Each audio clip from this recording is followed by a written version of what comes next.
Vermi compost షెడ్లు వేసుకొని మనం ఎరువు తొలుచుకొని వేసుకొని 70 రోజులు అయిన తర్వాత వర్మీ తయారైద్ది. చెట్టుకు ఒక 5 కేజీలు 6 కేజీలు కాడకి వేసుకుంటే రెండు నెలలకు ఒకసారి 6 కేజీలు అయితే అసలు మందు ఏమీ అక్కర్లే. మనం అసలు రూపాయి పని లేదు, రూపాయి ఖర్చు లేదు, వచ్చిన ఆదాయం అంతా మనకి నిలకడగా ఉంటుంది.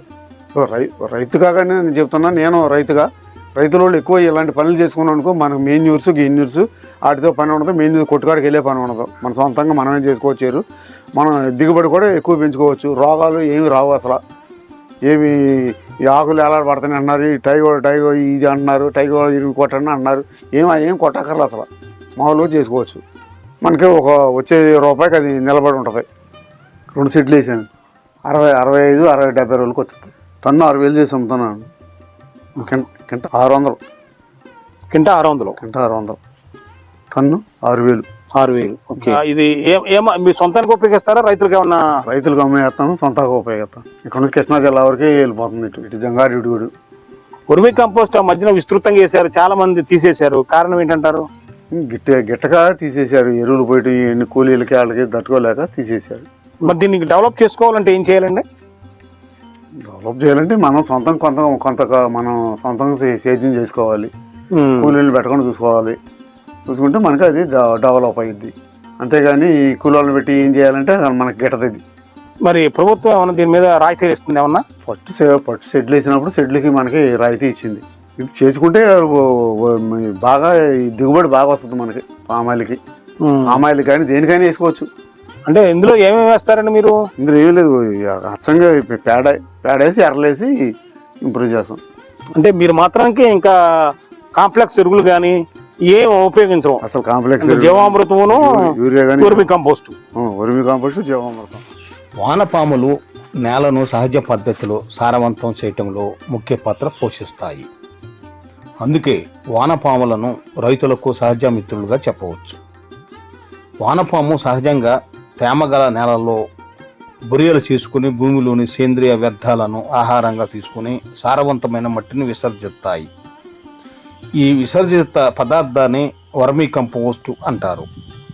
వర్మీ కంపోస్ట్ తయారీ విధానం: మొదట అనుకూలమైన పరిమాణంలో బెడ్ నిర్మించుకుని బెడ్ అడుగు భాగంలో కాంక్రీట్ తప్పనిసరిగా వేసుకోవాలి, లేకపోతే వానపాములు భూమిలోకి వెళ్ళిపోయే ప్రమాదం ఉంది.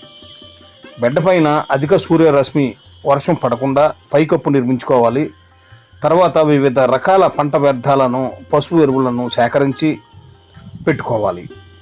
బెడ్ అడుగు భాగంలో ఆలస్యంగా కుళ్ళే కొబ్బరి ఆకులు, చెరకు ఆకులు, మినప, అరటి ఆకులు వంటి వ్యర్థాలను వేసుకోవచ్చు. తర్వాత పూర్తిగా కుళ్ళిన పశువుల పేడను వేసుకోవాలి.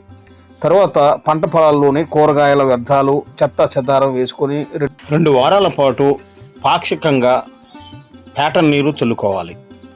బెడ్లలో 30 నుంచి 40% తేమ ఉండేలా చూసుకోవాలి. తరువాత నాణ్యమైన వానపాములను సేకరించి చదరపు మీటర్ విస్తీర్ణానికి 1,500 నుంచి 2,000 వరకు వదులుకోవచ్చు. వానపాములు వదిలిన తర్వాత తేమ శాతం తగ్గకుండా నీరు చల్లుతూ ఉండాలి. తేమ తొందరగా ఆరిపోకుండా బెడ్ పైన పాత గోను సంచులు కప్పి ఉంచి దానిపైన నీళ్లు చల్లితే తేమ తొందరగా ఆరిపోదు. వర్మీ కంపోస్టు తయారీ కావడానికి మొదటిసారి 2-3 నెలలు సమయం పడుతుంది.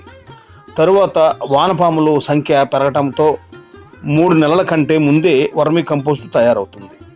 వర్మీ కంపోస్ట్ తయారు అయిన తర్వాత 4 రోజుల పాటు తేమ అందించడం ఆపేస్తే వానపాములు బెడ్ అడుగు భాగం వెళ్ళిపోతాయి. తర్వాత బెడ్లో తయారైన వర్మీ కంపోస్ట్ సేకరించి జల్లెడ పట్టి నీడలో ఆరబెట్టుకొని నిల్వ చేసుకోవాలి. దేశానికి అన్నం పెట్టేది రైతు. అటువంటి రైతుకు కష్టం వస్తే అందరూ ఆదుకునే విధంగా ఉండాలి, ముఖ్యంగా ప్రభుత్వాలు ఆదుకునే విధంగా ఉండాలి. మరి రైతు లేకపోతే జీవమే లేదు. మరి అటువంటి రైతుకి అందరూ చేయూతలు ఇచ్చి, ముఖ్యంగా ప్రభుత్వం కూడా మరి వారు పండించే పంటలకు గిట్టుబాటు ధర కల్పించి మరి వారికి న్యాయం చేయాలని కోరుతున్నారు.